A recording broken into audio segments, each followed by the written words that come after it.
안녕하세요. 두뇌를 단련하고 논리적 사고를 키울 수 있는 기회가 왔어요. 놓치지 마세요. 예. 리암은 시카고에서 온 의사였습니다. 한 번은 상사에게 베를린에서 열리는 의학 컨퍼런스에 참석할 수 있게 해달라고 요청했습니다. 상사는 리암을 보내주면서 유럽에 도착하는 대로 사진 보고서를 보내달라고 부탁했습니다. 다음날 상사는 리암으로부터 독일입니다. 지금 제 모습이에요. 라는 메시지를 받았습니다. 메시지에는 사진이 첨부되어 있었습니다. 사진을 본 사장님은 리암이 거짓말했다는 사실을 깨달았습니다. 어떻게 알아챘을까요?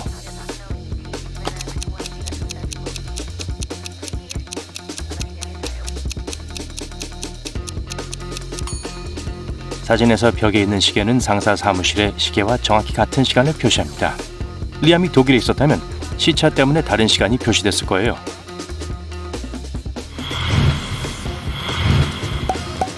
약간의 수학이 필요해요. 이 일련의 숫자를 보고 다음에 뭐가 나올지 알 수 있나요?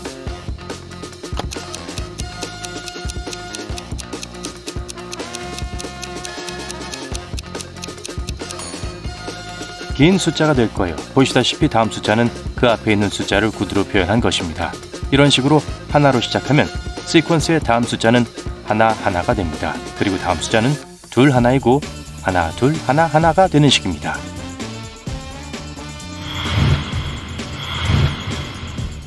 이 사진을 주의 깊게 보세요. 남자가 여자친구에게 이런 메시지를 보냈습니다. 여자친구를 매우 그리워하는 것 같네요. 하지만 사실일까요? 그가 바람을 피우는 건지 알 수 있었을까요?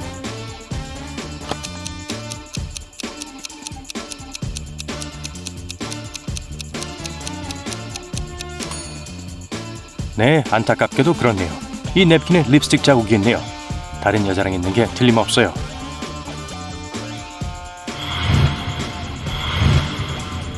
한 남자가 경찰서에 왔습니다. 그는 은행에 가는 길에 강도를 당했다고 말했습니다.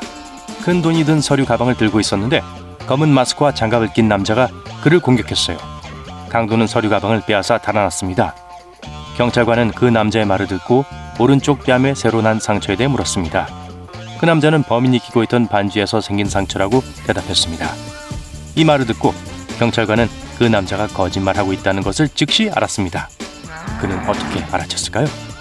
여러분도 이걸 알아낸 경찰관만큼 세심할까요?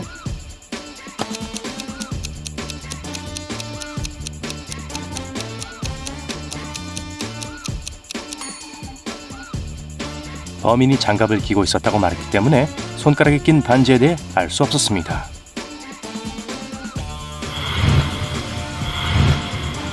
나를 옆으로 돌리면 모든 것이 됩니다. 나를 반으로 자르면 아무것도 아닙니다. 난 뭘까요?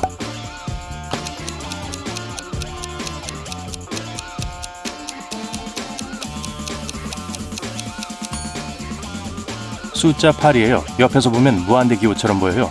반으로 자르면 나는 단지 2개 0입니다.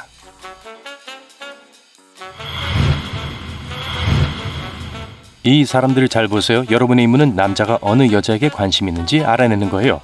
여기에 답은 세부 사항에 있다는 것을 기억하세요. 그리고 퍼즐은 여러분이 얼마나 사람의 마음을 잘 읽는지 알려줍니다. 신체 언어는 다른 사람들에게 우리에 대해 많은 것을 알려줄 수 있습니다. 앉고 서고 심지어 팔을 움직이는 방식은 무엇을 생각하고 있는지 또는 어떻게 느끼는지 보여줍니다. 사진 속 여자들은 자세와 표정이 모두 다릅니다. 자세히 살펴보면 남자는 자신에게 가장 관심 있는 여자에게 분명히 관심이 있다는 것을 알 수 있어요. 하지만 어느 쪽일까요?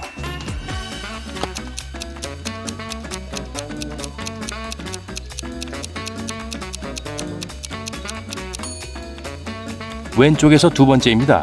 여자의 발은 남자를 향하고 있고 남자의 발도 마찬가지입니다. 1번과 3번 여자도 남자를 바라보고 있지만 그다지 호감을 갖고 있지는 않아요. 발과 몸짓을 보면 알 수 있습니다. 한 부유한 노인은 유언장이 없었습니다. 그래서 그는 두 아들에게 말 경주를 하라고 했고 말이 더 느린 사람이 유산을 받기로 했습니다. 두 아들은 각각 말을 붙잡고 있기 때문에 경주를 할 수 없다는 것을 깨달았습니다. 그래서 현자를 찾아가 어떻게 해야 할지 물었습니다. 현자의 조언을 들은 두 형제는 전속력으로 경주를 시작했습니다. 현자는 그들에게 뭐라고 말했을까요?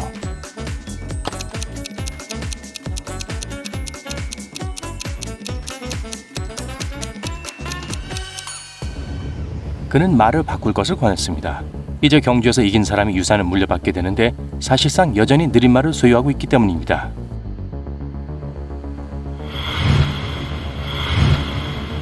한 번에 두 사람만 지나갈 수 있는 좁은 다리가 있는 강에 네 사람이 왔습니다. 밤이었고 다리를 건널 때 사용해야 하는 횃불은 하나뿐이었습니다. A는 다리를 건너는데 1분이 필요하고 B는 2분이면 건널 수 있었습니다. C는 반대편에 도착하는데 5분이 걸렸습니다. 그리고 D는 8분이 필요했습니다. 두 사람이 함께 다리를 건너는 경우 느린 사람의 속도로 움직여야 했습니다. 모든 사람이 15분 이내에 다리를 건널 수 있을까요?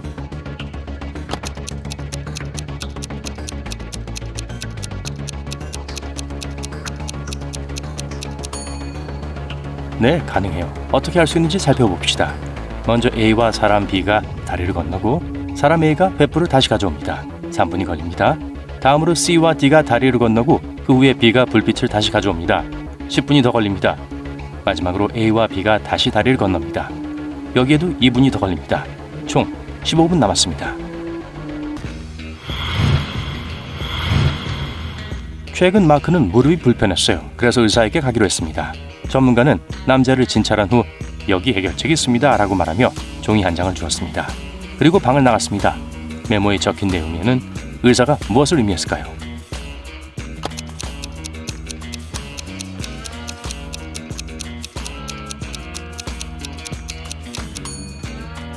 이 치료는 통증이 없는 수술입니다. 누락된 문자는 pain, 즉 통증을 의미합니다. 따라서 마크는 통증이 없는 수술을 받아야 합니다. 토마스는 동료와 이야기를 나누던 중 동료의 자녀가 몇인지 물었습니다. 그는 셋이라고 대답했어요. 자녀들의 나이를 묻자 토마스는 애들 나이의 곱은 72입니다. 그리고 나이의 합은 우리 집 번지수와 같아요 라고 대답했습니다. 그의 동료는 당황했어요.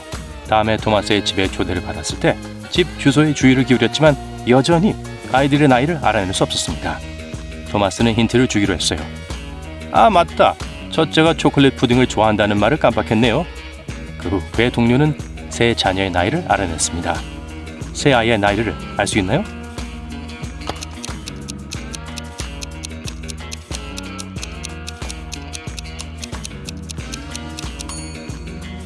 아이들은 3살, 3살, 8살입니다. 이 수수께끼의 핵심은 동료가 아이들의 나이의 합을 알고 있다는 것입니다. 하지만 몇 가지 가능성 사이에 갇혀있기 때문에 여전히 토마스의 아이들이 몇 살인지 알 수 없습니다. 범위를 더 좁히기 위해 72로 곱하는 두 집합의 숫자만 같은 합을 공유합니다. 그리고 그 나이가 초콜릿 푸딩을 좋아한다는 것을 알게 됩니다. 이 두 집합 중 후자의 집합에만 뚜렷한 마디가 있습니다. 어두운 방에 있다고 상상해보세요. 촛불, 장작난로, 가스램프가 있습니다. 성냥은 하나뿐인데 무엇을 먼저 켜실래요?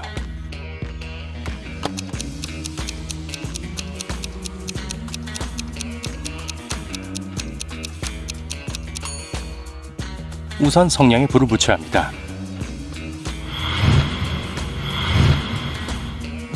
이 5개의 금 주머니는 모두 똑같아 보입니다. 각각 10개의 금 조각이 들어있어요. 하지만 5봉지 중 하나에는 가짜 금이 들어있습니다. 진짜 금과 가짜 금은 무게를 제외한 모든 면에서 동일합니다. 무게만 제외하고요.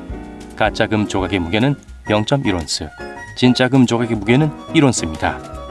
완벽하게 정확한 디지털 저울이 있지만 한 번 사용할 수 있어요. 어느 가방에 가짜 금이 들어있는지 어떻게 확인할 수 있을까요?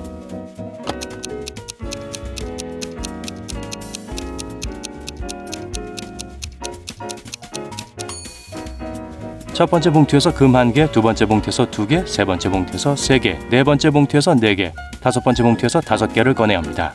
저울의 숫자가 0.1로 끝나면 첫 번째 가방에 가짜 금이 들어있다는 것을 알 수 있습니다. 숫자가 0.2로 끝나면 두 번째 가방에 가짜 금이 들어있다는 뜻입니다.